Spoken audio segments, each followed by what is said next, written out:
En réalité, ce que je pense, c'est qu'il y a un paradoxe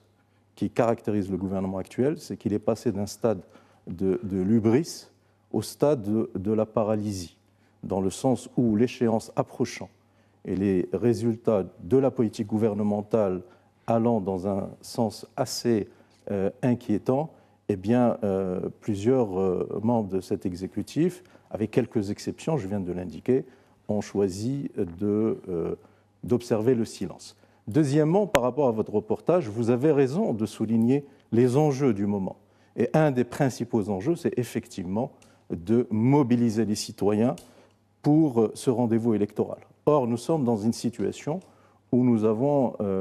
un climat de défiance par rapport aux partis politiques, par rapport au gouvernement, par rapport au Parlement, par rapport à la démocratie représentative. Je voudrais rappeler un sondage qui a été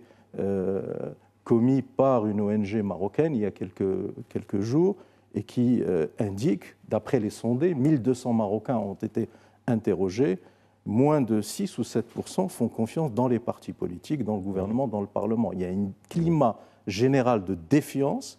qui est lié à la fois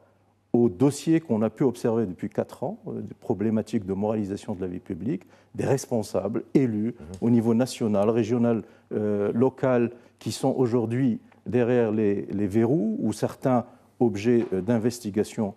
judiciaire. Et deuxièmement, l'immensité des engagements qui ont été pris par l'exécutif et qui malheureusement n'ont pas été réalisés.